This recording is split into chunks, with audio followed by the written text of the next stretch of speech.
propose d'y aller. Donc, bonjour à tous. Donc, Laurent David. Donc, je suis heureux de vous accueillir en tant que facilitateur de la conférence Kanban, ce n'est pas juste un tableau avec des colonnes et des post-it, animé par Sébastien Goudwin, formateur, coach et consultant, expert Kanban, AKT, KCP. Donc, cette session sera enregistrée dans son intégralité, incluant vos questions ainsi que leurs réponses. Vos micros seront coupés durant toute la présentation.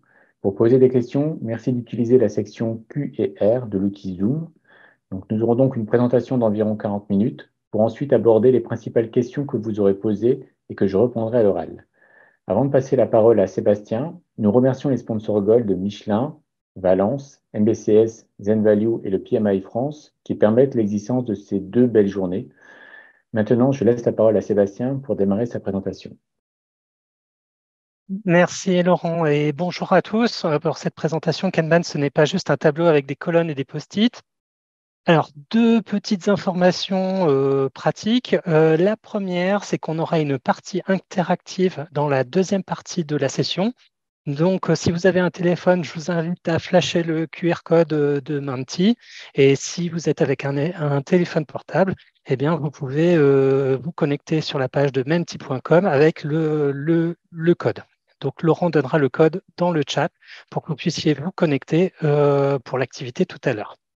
Deuxième info pratique, c'est les slides, je les partagerai après la session. Donc, n'ayez pas peur de rater des choses sur les slides. Ils seront tous partagés à la suite de la session. OK. Donc, rapidement, je me présente. Comme disait Laurent, moi, je suis formateur coach agile et ma spécialité, je me spécialise dans la méthode Kanban. Je suis notamment formateur accrédité Kanban University et je suis aussi coach Kanban. Donc, au quotidien, moi, j'accompagne les personnes, les équipes et voire les programmes jusqu'à 150 personnes en France et à l'international. Et j'ai créé ma petite entreprise il y a quelques mois, en 2023. Donc, voilà, quelques mots sur moi. Alors, la genèse de cette formation, on m'a demandé d'intervenir, d'accompagner un programme il y a quelques mois où ça se passait pas super bien. Ils étaient en train de patauger un peu et ils étaient en train de se noyer sous la quantité de choses à faire et ils avaient des petits problèmes de coordination entre les différentes équipes. Du coup, un peu naïvement, je me suis dit, je vais leur proposer d'utiliser Kanban pour les aider à gérer leur WIP et gérer leur coordination. Et assez rapidement, la réaction fut immédiate. Mais Sébastien, Kanban, ça ne va pas nous aider, c'est juste un tableau avec des colonnes et des post-it. Donc, de toute évidence, il y a des préjugés qui ont la vie dure et il y a un gros manque d'informations sur Kanban. OK. Donc, du coup, je me suis dit, je vais sortir les rames et puis je vais essayer d'avancer comme je peux avec cette équipe. Et si cette équipe elle avait besoin d'infos sur Kanban, peut-être qu'il y a d'autres personnes qui posent des questions sur Kanban et c'est peut-être intéressant de le partager. Donc, de toute évidence, oui, ça intéresse du monde puisque vous êtes tous là dans cette session et je vous en remercie. Donc, alors, dans cette session, je vais vous présenter Kanban, mais vraiment en résumé. Kanban, on peut en parler longtemps, je peux longtemps. Donc, je vais vous présenter Kanban, mais vraiment en résumé. OK. Dans une deuxième partie, je vous donnerai quelques conseils pour bien débuter, parce que c'est important de savoir avoir quelques trucs et astuces pour commencer. Et dans la troisième partie, qui sera un peu interactive, on regardera quelques mythes et préjugés à propos de Kanban qui a encore la vie dure et qui n'auraient pas lieu d'être. OK. Et dans la dernière partie, on aura du temps pour vos questions sur cette présentation ou sur Kanban en général. Alors, commençons par Kanban en résumé. Je vais vous présenter les 6 pratiques qu'on appelle 6 pratiques générales de Kanban. Et ensuite, je vais vous présenter quelque chose que vous ne connaissez peut-être pas tous, qui sont les principes de gestion du changement. Okay. Donc, les 6 pratiques générales, la première pratique générale, c'est visualiser avec un tableau Kanban. OK. Donc, on peut visualiser son processus, ok? Donc c'est avec différentes colonnes pour chacune des étapes du processus. Donc c'est le fameux tableau avec des colonnes. On peut visualiser les demandes ou les items de travail, c'est les fameux post-it. OK.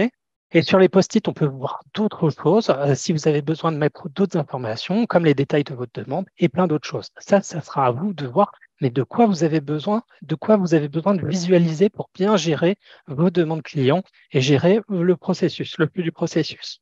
OK. Vous pouvez aussi voir les types de travail. Donc là, c'est des post-it de couleurs. J'ai mis des notes de couleurs. Vous pouvez avoir les bugs, les features, les épiques, des choses comme ça. On me dit, je ne vois pas le partage. Le partage, il est partagé. S'il y a un problème, je peux refaire. Je laisserai Laurent me dire, rafraîchis ta page. Ça peut OK. être le problème de OK, partage. c'est du côté participant. Donc, on va continuer. OK. Merci le public. OK.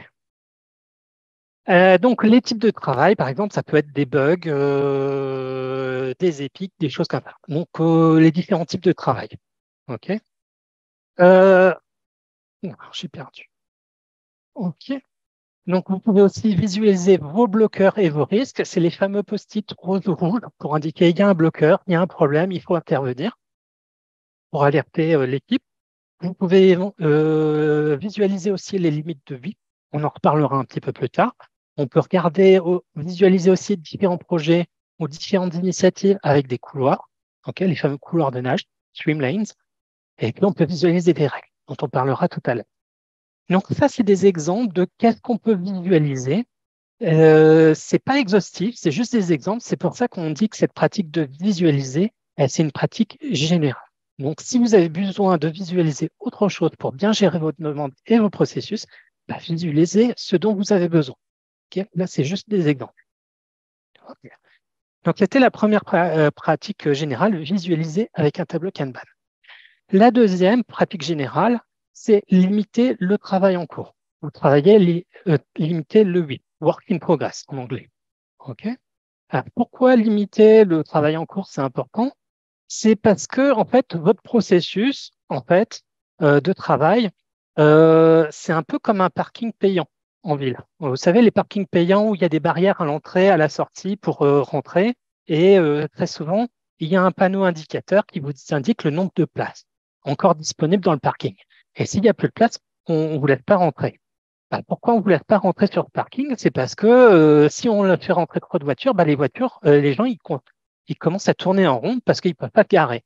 Ou éventuellement, ils se garent en double fil et ils empêchent les gens de sortir. OK. Donc, du coup, limiter le WIP, ça permet de garder le parking fonctionnel, qui garde sa valeur et qui continue à rendre son service de parking. OK. Et là, c'est la même chose avec votre processus. OK. Il faut limiter le WIP pour que votre processus il reste fonctionnel. Parce que sinon, les gens, ils travaillent à 100%, à fond, à fond, à fond, mais il n'y a rien qui sort. Et les limites de WIP, elles sont là pour garder votre processus fonctionnel. Alors, des exemples, encore une fois, qui ne sont pas exhaustifs. On peut limiter le nombre d'items en cours par colonne ou par état de votre processus. Vous pouvez limiter par personne. Souvent, c'est des petits jetons ou des tokens qu'on met par personne. OK. Telle personne peut travailler sur 2 items à la fois ou 3 items à la fois. Ça va dépendre de votre organisation. Vous pouvez aussi limiter le nombre d'éléments en cours par type de travail. Par exemple, on ne fait pas plus de 2 bugs en cours, 2 bugs en parallèle, des choses comme ça. Donc, ou alors, on ne fait pas plus de 5 items dans le projet numéro 2, et ainsi de suite. Donc, vous pouvez limiter par couloir ou par type de travail. Ça dépend. Vous pouvez aussi limiter le travail en cours pour une case de votre tableau, ou vous pouvez faire une limite globale pour tout le tableau ou toute l'équipe. Donc là encore, c'est des exemples, c'est pas exhaustif. C'est à vous d'adapter et de prendre les limites dont vous avez besoin pour gérer correctement votre processus et satisfaire vos clients, en fonction de votre contexte. La troisième pratique générale, c'est gérer le flux. Quand on veut gérer le flux, c'est pour utiliser au mieux les ressources et les capacités disponibles et accélérer le flux et atteindre les objectifs. Parce que une autre image, c'est que votre flux, c'est un peu comme un tuyau. On met de l'eau dedans et on veut qu'il y ait de la pression qui sorte pour pouvoir aller arroser. Donc, il nous faut un débit suffisant et suffisamment de pression et éviter qu'il y ait des nœuds, des cailloux, pour que le flux, il n'y ait pas de turbulence dedans. pour pas que vous soyez toujours en mode panique ou en mode gestion des urgences. OK? Limitez le nombre de perturbations et de turbulences dans votre flux. Alors, quelques techniques, et encore, c'est que des exemples, c'est pas exhaustif. On peut gérer par type de travail, ou introduire des classes de service. On peut aussi gérer vos bloqueurs. OK? Parce que les bloqueurs, c'est ce qui vient perturber la réalisation de votre travail. Ce qu'on peut voir, c'est que par exemple, deux éléments qui commencent en même temps, un petit, un gros, et ben, le petit qui commence, il a un bloqueur, il se fait perturber, et puis il se fait sans cesse décaler, redéprioritisé, et donc du coup, il termine bien après le plus gros qui s'est pas fait bloquer. OK? Donc, il peut y avoir des turbulences dans votre processus, qui fait que même si vous avez défini des priorités en entrée, bah, en sortie, c'est pas forcément une sortie en fonction de les priorités que vous avez mis au départ. Parce qu'il y a des turbulences, et c'est pour ça qu'il faut gérer votre flux et gérer de manière proactive les bloqueurs.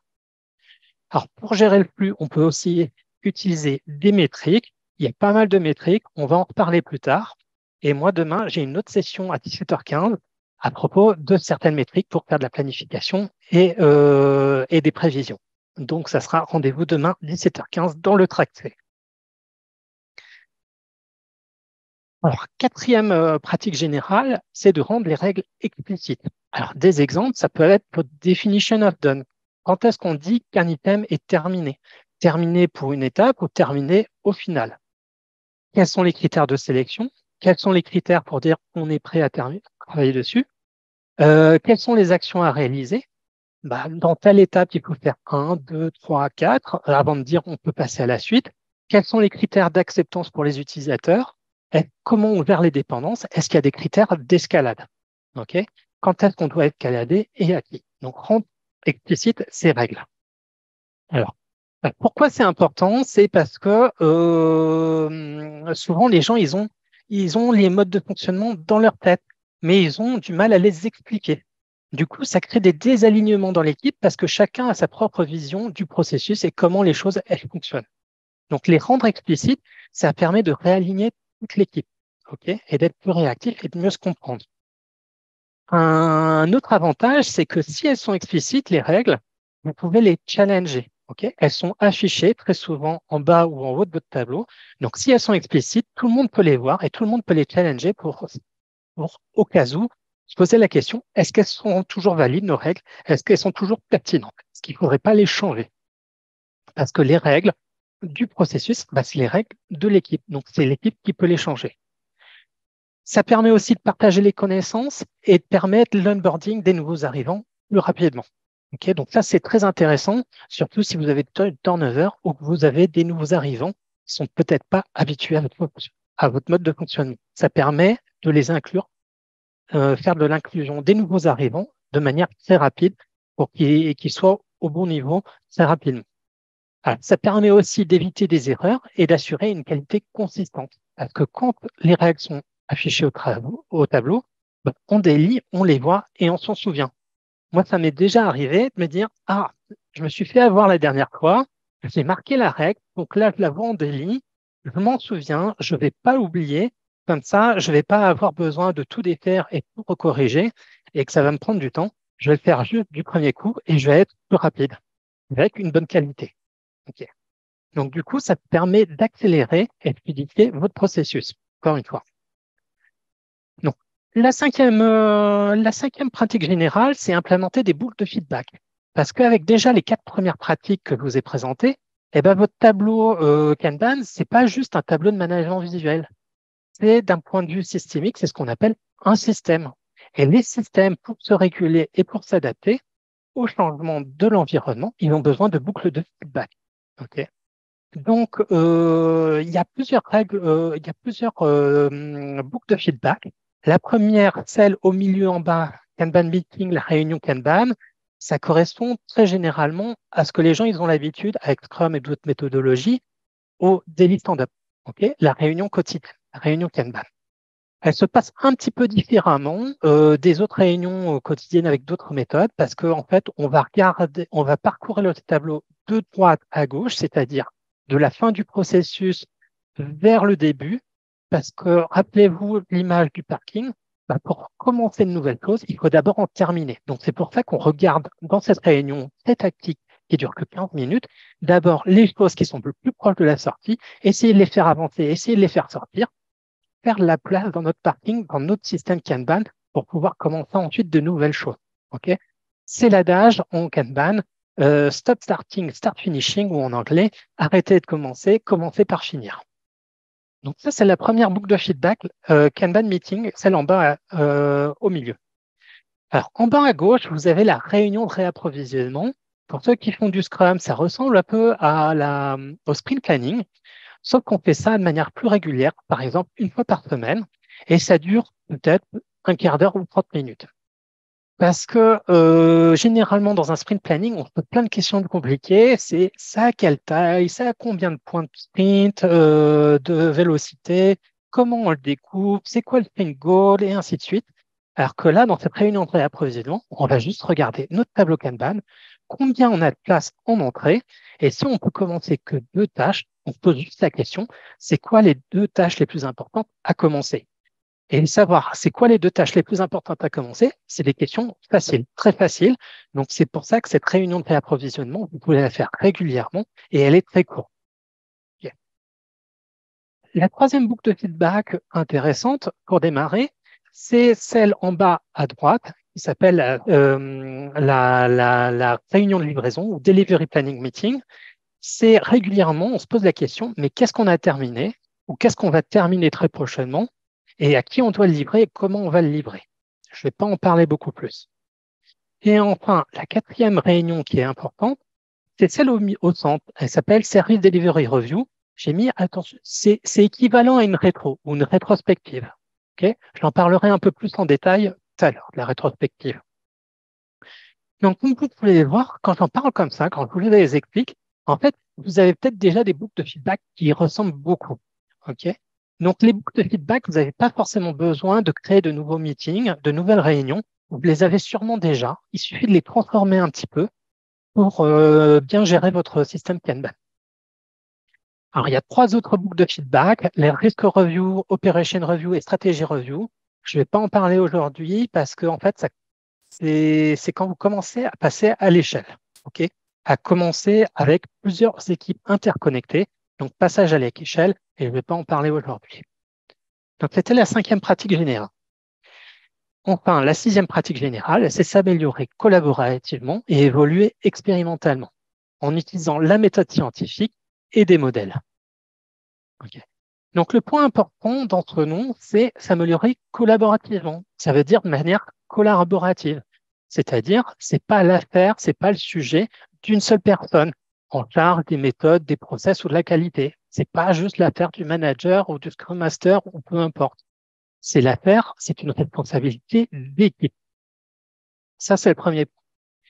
Ensuite, évoluer, c'est au sens, évoluer expérimentalement, c'est au sens darwinien du terme.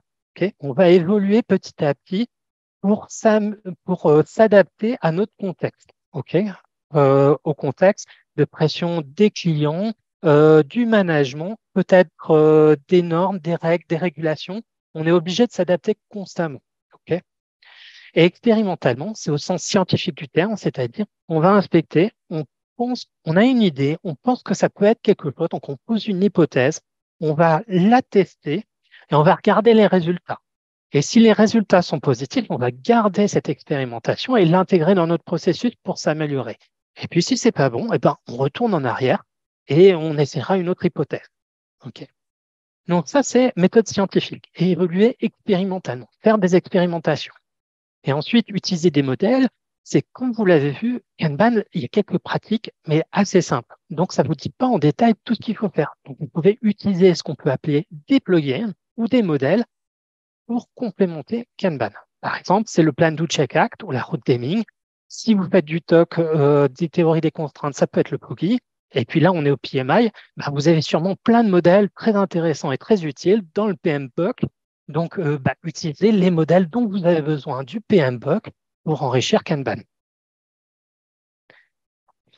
On m'a dit dans d'autres présentations, Sébastien, oui, c'est super, mais montre-nous un tableau Kanban. Alors, voilà un exemple de tableau Kanban sur lequel j'ai travaillé il y a quelques années, où j'ai utilisé Kanban by the book avec les 6 pratiques. Voilà. Donc, un exemple. Alors, on a vu les 6 pratiques générales, et je vous ai dit, il y a des principes de gestion du changement qui ne sont pas forcément connus. OK. Alors, on va les commencer, ces 3 principes de gestion du changement, par le premier, parce que c'est un peu long. Alors, le premier principe de gestion du changement, c'est de commencer par ce que vous faites actuellement. Comprendre les processus actuels tels que réellement pratiqués. Respecter les rôles, les responsabilités, c'est-à-dire les fonctions des gens, les titres et les titres des postes existants. On va s'arrêter là et on va faire une petite pause sur le premier. Alors, qu'est-ce que ça veut dire, ce premier principe? Ça veut dire ne changez rien. Ne changez rien au départ et commencez par ce que vous faites aujourd'hui. OK? Pourquoi on dit au départ ne changez rien? Parce que souvent dans les projets de gestion du changement ou de transformation agile, ce qui se passe, c'est que les gens ils prennent peur. Ils se disent, oh là là, il y a plein de choses qui vont changer. Qu'est-ce qui va changer? Qu'est-ce qui va changer pour moi? OK? Et donc, c'est là où on va créer des résistances au changement. OK? Donc, du coup, au départ, avec Kanban, on va rassurer tout le monde. On va pas faire peur aux gens. On va pas les mettre en panique où ils vont se demander, mais qu'est-ce que je vais perdre moi? On va les inclure. Et c'est là où on va utiliser le deuxième principe, c'est obtenir l'accord de tous, suivre une amélioration via un changement évolutif. OK? Via un changement évolutif, j'en ai parlé avant dans la 6e pratique, et c'est là où on a besoin du consensus de tout le monde, construire le consensus avec tout le monde pour que l'équipe soit moteur du changement. Comme ça, on va éviter de créer des barrières au changement. On va éviter de créer des résistances. OK? Les résistances, c'est le thème du PIAF cette année. OK? Surmonter les résistances. OK. Donc, du coup, effectivement, on crée le consensus et après, le troisième principe, c'est encourager les actes de leadership à tous les niveaux pour partir en amélioration continue avec toute l'équipe. OK? Et c'est là où le management a un rôle à jouer pour construire un environnement sûr avec une culture et des valeurs qui permettent aux gens de faire des expérimentations et de faire des essais d'amélioration, des propositions. Voilà pour le principe de gestion du changement avec les aspects humains. Alors, en résumé, jusqu'à présent, effectivement, ça peut paraître un peu technique, Kanban, avec ses pratiques, ses principes. Les gens, ils voient, effectivement, il y a beaucoup de travail, la vitesse, livrer, atteindre les attentes des clients. Donc ça, c'est source de préjugés. On va en parler un peu après. Mais j'ai commencé déjà à vous introduire quelques aspects humains avec des approches humaines et un changement en douceur. OK? Et ça, c'est des aspects méconnus. Donc, notez-le dans un coin de votre tête parce que c'est des aspects très importants quand on utilise Kanban. Voilà. Donc, ça, c'était Kanban vraiment en résumé, en une petite vingtaine de minutes. Alors, on peut en parler beaucoup plus, mais je vais m'arrêter là aujourd'hui. Alors, dans cette deuxième partie, comment bien débuter? Je vais vous donner quelques conseils. Parce que vous allez me dire, oui, mais Kanban, c'est déroutant, je ne sais pas par où commencer. Bah oui, Kanban, c'est déroutant parce qu'il n'y a que 6 pratiques générales et puis c'est pas prescriptif comme d'autres méthodes. On ne me dit pas qu'est-ce que je dois faire en détail et puis à quel moment et ainsi de suite. Donc, ça perturbe un peu les gens. Et puis, il y a aussi le fait qu'on ne fait pas du changement brutal. Parce que quand on veut de la gestion du changement ou des transformations, on veut beaucoup de changements tout de suite. Et c'est pas la méthode, c'est pas l'approche de Kanban. On fait plutôt un changement en douceur. Donc, j'ai envie de dire, revenez à vos fondamentaux. Hein. Quand on dit à vos fondamentaux, c'est pas les fondamentaux de Kanban, c'est vos fondamentaux. C'est quoi les objectifs de l'équipe et c'est quoi les challenges à surmonter. OK? Parce que Kanban, c'est pas une fin en soi, c'est seulement un moyen.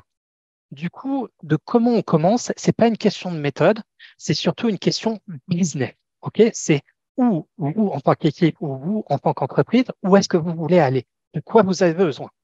Et à partir de là, on va mettre en place un Kanban dont vous avez besoin. OK? C'est pour ça que c'est pas prescriptif. Le Kanban va s'adapter à vos besoins. Alors, quelques conseils. Alors, idéalement, la méthode conseillée, on va dire, par Kanban, c'est de faire un atelier statique et d'utiliser l'approche System Thinking Approach to Introducing Kanban ou approche systémique pour introduire Kanban. Okay. Alors, c'est pas le sujet du jour, c'est quelque chose qu'on voit en détail en formation Kanban. Je parlerai tout à l'heure. Okay. Néanmoins, je peux vous donner quelques conseils pour bien commencer aujourd'hui ou pour améliorer déjà votre Kanban existant si vous en avez déjà un. Alors, le premier conseil, c'est de visualiser votre processus tel que pratiqué actuellement. Alors, tel que pratiqué actuellement, c'est très important. On ne veut pas visualiser le processus qui est décrit dans un document qui est dans un référentiel que personne n'a jamais lu. On veut visualiser le processus que les gens ils utilisent au quotidien. Alors, je vous en ai parlé de la partie visualisation, mais qu'est-ce que ça veut dire au quotidien? Moi, par exemple, avec le projet qui était en train de se noyer, j'y suis allé très naïvement et je leur ai pas parlé de Kanban. Je leur ai posé des questions très naïves. OK, c'est quoi la première étape de votre processus? OK, qu'est-ce que vous devez faire? C'est quoi les étapes à faire dans la première étape du processus? Quels sont les critères pour dire que vous avez terminé la première étape et pour dire que vous commencez la deuxième étape? C'est quoi la deuxième étape? Donc, je leur ai posé juste des questions très simples. Je ne les ai pas poussés vers une méthode. Je ne les ai pas poussés vers un processus que c'est moi qui aurait fait le design du processus. J'ai documenté leur processus en leur posant des questions. OK. Du coup, c'est ce processus-là que, après, j'ai mis dans leur outil de management visuel. OK. Donc, du coup, visualiser le processus tel que pratiqué, quand c'est l'équipe qui a défini le processus, vous n'allez pas avoir de résistance à utiliser un tableau de management visuel parce que ça vient de l'équipe. C'est pas vous qui l'avez imposé à l'équipe. Et ça, c'est très important. Donc, conseil numéro 1, visualisez votre processus tel que actuellement pratiqué. Le deuxième conseil, c'est de collecter et analyser les métriques de votre système Kanban. OK? Donc, les métriques, c'est un test, moi, que je vois, que je fais très rapidement avec les équipes que j'accompagne. C'est si les équipes, elles n'arrivent pas ou elles veulent pas collecter, analyser leurs métriques, c'est un signe dès le départ qu'elles vont pas aller très loin avec Kanban. On va avoir les bénéfices d'avoir du management visuel, mais ils vont pas pouvoir aller beaucoup plus loin. OK. Donc, collecter et analyser les métriques, c'est très important. Et c'est pas très compliqué, hein. Les métriques principales, c'est autour des lead time, donc des délais ou des temps de cycle, hein, en français. Eh ben, c'est facile, c'est quelle est la date de début, quelle est la date de fin. Je fais la soustraction, ça me donne la durée d'un élément pour réaliser un élément. Donc ça, c'est les lead time, c'est intéressant pour faire des cartes de contrôle et faire des analyses de lead time ou faire des analyses spectrales avec des histogrammes. Le deuxième métrique importante, c'est les cumulative flow diagrammes. J'en parlerai demain en détail à 17h15. Je fais ma pub où c'est très simple. Il suffit de compter le nombre d'éléments qu'on a dans chaque colonne du tableau. Donc, c'est très simple. Donc, si vous n'avez pas votre outillage, il n'est pas très performant, il ne vous donne pas tout ce qu'il faut, c'est pas grave. Utilisez votre tableur préféré. Ok, c'est pour ça que j'ai mis Cœur Excel, mais vous pouvez utiliser votre tableur préféré. Ok. Donc, collectez et analysez vos métriques pour vous améliorer. Le conseil numéro 3, c'est rétro, rétro, rétro. Je le dis 3 fois parce que c'est comme en immobilier, emplacement, emplacement, emplacement. C'est quelque chose de clé, la rétro. Donc, faites des rétrospectives de manière régulière. Si vous faites déjà du Scrum, vous avez l'habitude. Donc, continuez à en faire. Et mon conseil, c'est d'utiliser les métriques pour rendre vos rétrospectives quantitatives.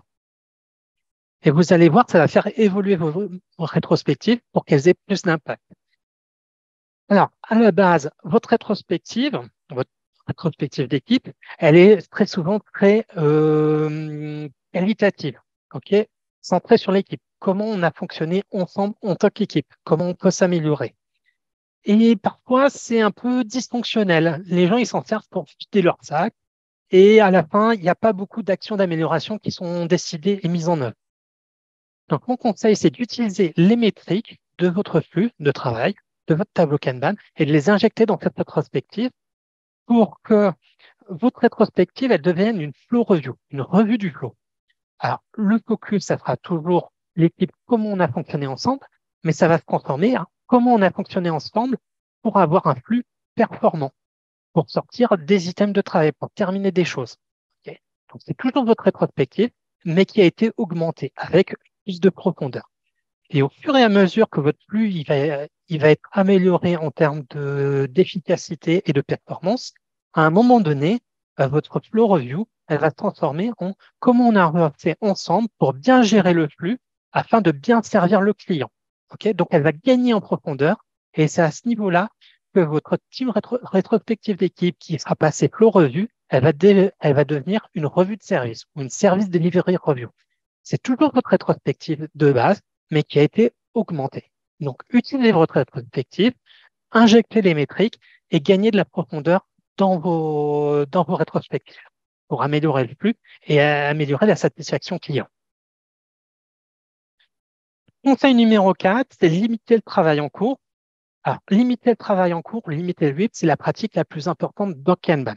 C'est la contrainte clé qui va permettre l'action et le changement. Parce que si vous essayez de passer en force avec le changement dans les équipes, les gens ils vont faire la résistance. Par contre, si vous changez juste la limite de VIP et que vous laissez les gens, les membres de l'équipe, bah, découvrir comment fonctionner avec des limites de VIP qui ont été abaissées, les gens ils vont vous trouver des manières créatives de surmonter, on va dire, cette nouvelle contrainte. Donc, c'est ça qui va permettre d'engager les gens. Et le point, c'est que bah, c'est sans ces limites de VIP, en fait, vous n'avez pas un flux tiré. Au plus, vous allez avoir du mal à le gérer. Donc, et du coup, votre tableau de management visuel, bah, c'est juste une visualisation. Et c'est les limites de VIP qui vous permettent de transformer votre tableau de management visuel en flux tiré et en système Kanban. Donc, limiter le travail en cours, c'est clé. Ah, vous n'en aurez peut-être pas au début quand vous faites les conseils numéro 1, 2 et 3, mais en général, une fois que vous êtes au 3, ça devient assez facile de rajouter des limites de 8. Et enfin, le cinquième conseil, c'est n'oubliez pas vos pratiques de management. Ok. Alors, au quotidien, l'équipe, elle est focusée sur le travail avec les pratiques, on dit, opérationnelles. C'est les trois premières pratiques générales, visualiser, limiter le WIP et gérer le. Par contre, effectivement, on a tellement la tête dans le guidon au quotidien qu'on oublie d'améliorer très souvent le système pour améliorer le flux. OK? Et c'est là où les trois autres pratiques, on les appelle les pratiques de management. Parce que c'est ces pratiques de management, rendre les règles explicites, implémenter les boucles de feedback et s'améliorer collaborativement et évoluer expérimentalement, qui vont vous permettre d'améliorer votre système et votre performance. Donc, vu comme ça, effectivement, Kanban peut être vu comme un mode ou une méthode de management. Alors, voilà, c'était quelques conseils pour bien commencer. Et là, on va partir dans la partie interactive, mythes et préjugés. Donc, si vous êtes déjà connecté sur Menti, on va commencer. Alors, mythes et préjugés, on va. Merci Laurent. J'ai perdu ma souris. Voilà. Alors, je vais vous montrer une phrase, un mythe bien connu, et je vais vous demander à chaque fois, est-ce que c'est vrai ou est-ce que c'est faux? Il y aura peut-être un piège, ça pourrait être les deux. Et puis, si vous ne savez pas, vous pourrez appeler Obi-Wan Kenobi votre seul espoir. Allez, on commence avec Mendy.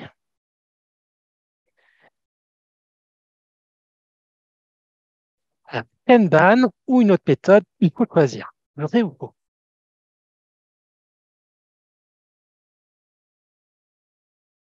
Je vais vous laisser quelques instants pour répondre.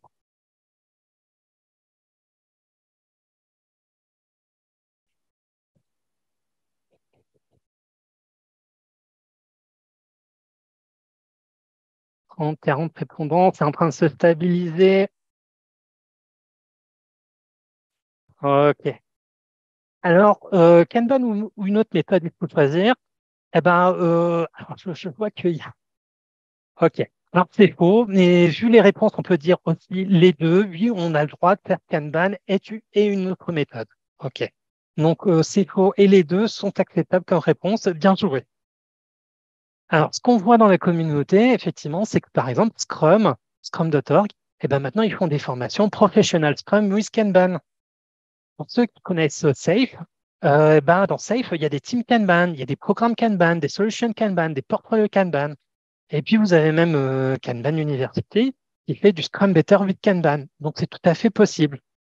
Et puis, aujourd'hui, on est à Piaf, donc beaucoup de PMP et des gens du PMI. Dans le PMI, vous avez DAD, Discipline Delivery.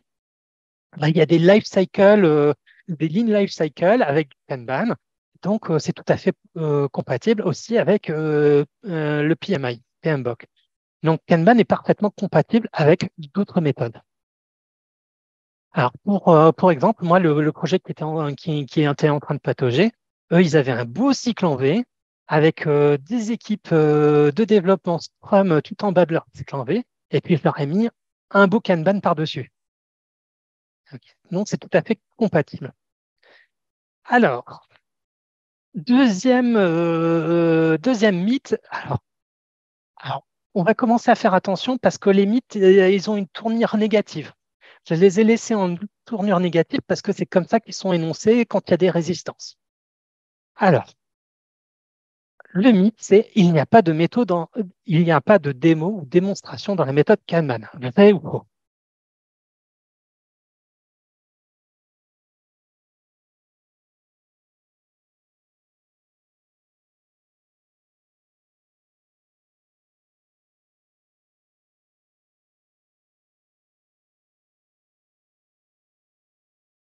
Attention, je vous ai dit, attention, il y a des tournures négatives.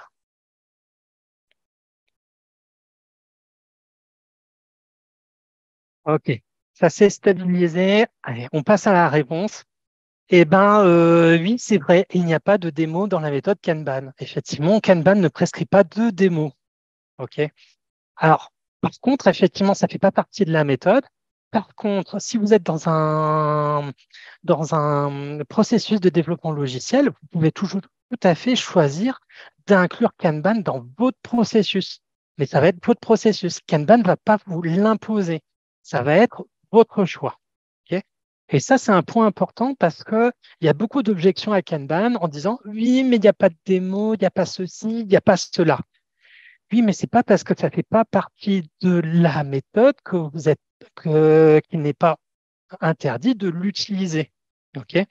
Et c'est aussi un avantage de Kanban, c'est de vous laisser les choses optionnelles et de laisser les adopter au moment où vous en avez besoin et au moment où vous êtes prêt. Parce que parfois, quand on fait des gestions, des transformations agiles, il y a beaucoup de résistance par rapport à des nouvelles pratiques. Donc, il est intéressant de les mettre juste au bon moment et de laisser les équipes choisir les bonnes pratiques dont ils ont besoin, eux. Parce que sinon, vous allez créer des résistances. Donc, laissez-les choisir les pratiques, comme ça, elles sont acceptées par l'équipe et donc, vous n'aurez pas de problème à les mettre en place correctement au bon moment. OK? OK. Alors, j'avais un petit message de mon facilitateur. OK. C'est Laurent. OK. Donc, ça va être la même chose avec d'autres pratiques. C'est pas obligé par Kanban, mais utilisez-les. Moi, j'avais un exemple sur un projet. Ils avaient un problème avec leur démo. Donc, du coup, ils ont choisi de faire des pré-démos parce qu'ils avaient toujours un problème. Donc, ils faisaient des pré-démos 2 jours avant avec leur PO pour avoir du temps pour régler les 2, 3 petits trucs qu'ils n'avaient pas vus avant. Alors, la suivante. Alors, il faut que tous les items aient la même taille pour qu'il y ait un lead time uniforme. Vrai ou faux?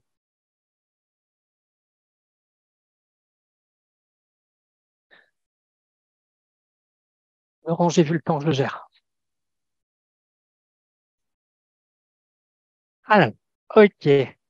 Alors, effectivement, c'est faux. On n'a pas besoin que tous les items aient la même taille. OK. Alors, effectivement, les gens, ils pensent qu'il faut qu'ils aient tous la même taille parce qu'ils voient de la variabilité. La variabilité la plus évidente, c'est la variabilité des items. Est-ce qu'ils sont gros? Est-ce qu'ils sont petits? Est-ce qu'ils sont simples? Est-ce qu'ils sont complexes? Mais effectivement, ce que les gens ils voient le moins bien, c'est la variabilité dans le processus. Parce qu'on a des queues, des buffers, on fait des choix en sélectionnant tel ou tel item à travailler, des repriorisations, des bloqueurs. Et en fait, cette variabilité du processus, elle est beaucoup plus importante que la variabilité des items. Donc, du coup, ça fait que effectivement, on n'a pas besoin, dans un premier temps, de regarder la taille des items pour regarder la prédictabilité. Donc, mesurez l'efficacité de votre process, limitez le WIP, étudiez vos lead time, des choses comme ça, étudiez les causes communes et spéciales de variation, pour ceux qui connaissent. Et la variabilité, c'est un sujet dont on discute de manière approfondie en formation Kanban. Alors, l'avant-dernière, Kanban ne définit pas de rôle. Hein. Vrai ou faux?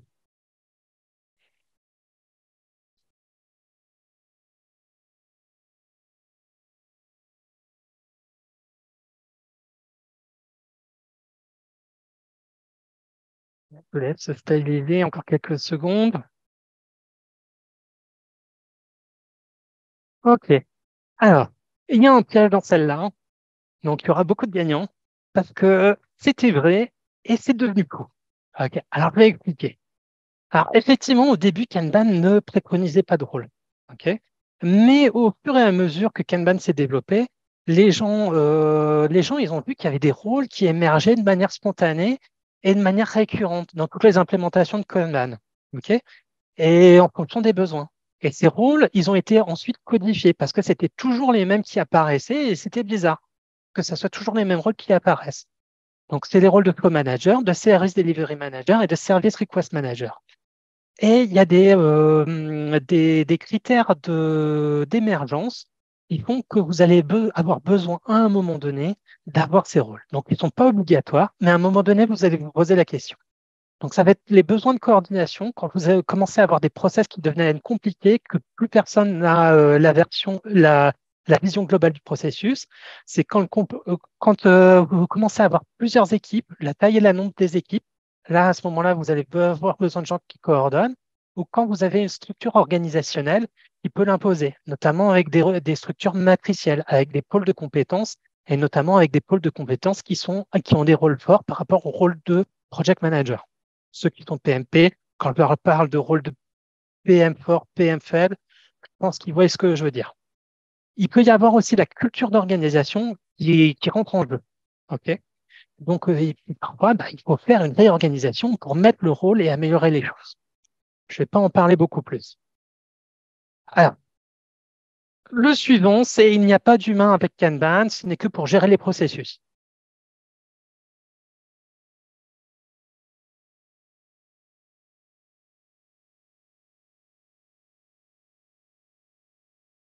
Ouais, les dernières secondes.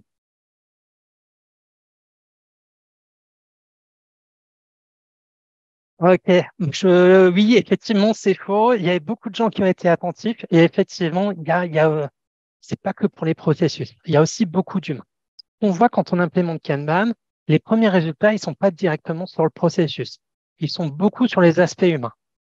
Le premier aspect, c'est qu'on arrive à débloquer les résistances au changement. Justement, avec le principe de gestion du changement, on arrête de faire peur aux gens. Donc, du coup, les gens, ils sont beaucoup plus réceptifs. Ils commencent à écouter et on les débloque et on leur donne envie de faire. Le deuxième point, c'est qu'on aide les gens à sortir la tête de l'eau et supprimer les surcharges. Ensuite, avec le système Kanban, les limites de WIP et la gestion du flux, on favorise l'auto-organisation et on supprime le micromanagement. Parce qu'avec le tableau Kanban, ça devient facile pour les gens de savoir qu'est-ce qu'ils doivent faire et quand. C'est quoi les priorités. Et ensuite, pour bien gérer le flux, il faut avoir de la collaboration dans l'équipe et ensuite améliorer la coordination entre les différentes équipes. Et tout ça, c'est du travail sur l'humain. Donc, pour bien gérer le processus et l'améliorer, il faut vraiment travailler beaucoup, beaucoup sur l'humain. Et c'est les facteurs humains sur lesquels on voit les premiers bénéfices avant de voir les bénéfices sur le processus. Alors, la dernière, on va finir sur ça. Kanban, c'est juste un tableau avec des colonnes et des post-it, aka du management visuel, vrai ou faux.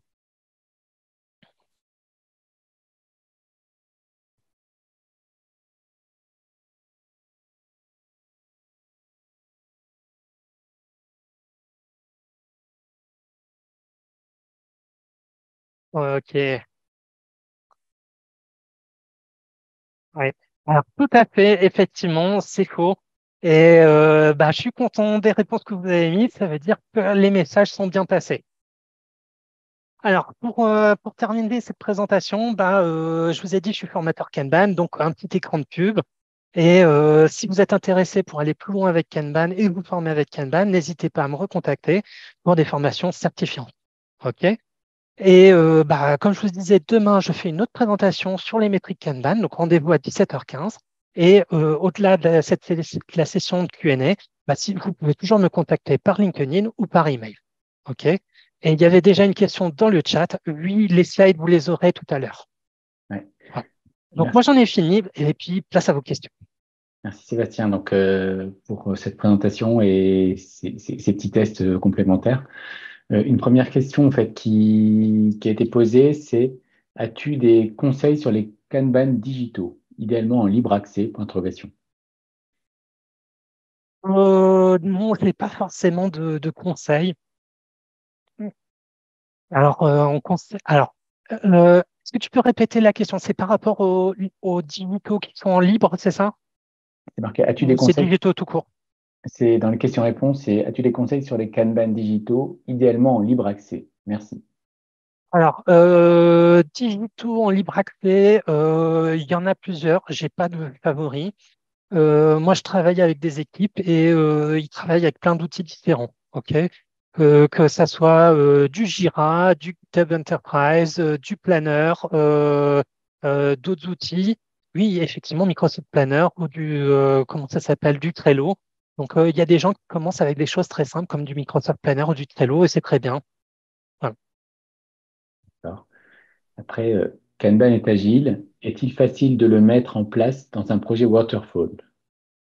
Alors, euh, alors, si on est en waterfall, ça veut dire que, a priori, on est dans une organisation traditionnelle, plus traditionnelle. Donc, il peut y avoir des difficultés, mais ça se fait. Ça va être un peu plus long. Et là, comme je disais, moi, je travaille aujourd'hui sur un programme de 150 personnes où ils sont plutôt en mode traditionnel. J'ai des certifiés PMP en project manager dedans. Et puis, on avance petit à petit. Donc, ça peut marcher. Je rajoute du Kanban par-dessus le waterfall. Et à une personne qui demande l'accès au PDU, il faudrait que tu affiches Alors, c'est le slide suivant quand j'allais dire merci, donc vous pouvez le flasher. Ouais, Et puis, je pense que Laurent va donner le lien. J'avais donné le lien à Laurent pour le formulaire, donc vous allez l'avoir. ouais. Je vais vous rajouter. Hop, hop, hop. Et sinon, pour l'instant, je vois pas d'autres questions. Si tu en vois, attends, moi, j'envoie tout de suite le lien dans le formulaire. Je le mets pour ceux qui veulent flasher, mais vous allez avoir le lien dans le chat, Ouais, ceux qui ne sont pas sur téléphone. hop, hop, hop. Voilà. Je vous le mets dans le chat. Voilà. Donc, est-ce qu'il y a d'autres questions qui arrivent? Oui. Est-ce que les formations sont éligibles au CPF? Alors, pas aujourd'hui. C'est un projet à moi, mais pas aujourd'hui. Voilà, je ne suis pas encore Calliope. OK.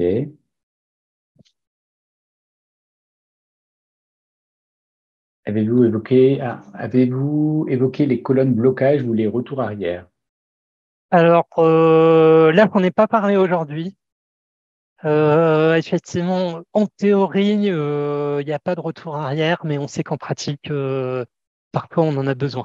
Alors, je ne sais pas qu'est-ce qui se cache derrière pour avoir un peu plus d'informations. Et puis, sinon, comme c'est Sophie qui pose la question, n'hésite pas à me recontacter et puis on pourra creuser la question pour voir qu'est-ce qu'il y a derrière. Ok, je pense que là, on a fait le tour des questions pour le moment. Donc, je pense qu'on peut terminer notre conférence maintenant. Et encore un grand merci, Sébastien, pour cette présentation qui était enrichissante. Donc, le QR code, donc, vous l'avez eu. Donc, les quatre questions, ça aidera donc Sébastien pour justement améliorer son support et le contenu. Et toutes les questions que vous avez posées donc, seront fournies à Sébastien pour qu'il puisse vous répondre s'il y a des questions supplémentaires. Voilà. Donc, les slides, vous les aurez très prochainement. Je vais récupérer les résultats de l'activité, je les mets dans les slides et après, je vous publie tout ça sur mon site web. Ok, voilà. Voilà. Sinon, on essaiera. Merci à vous tous.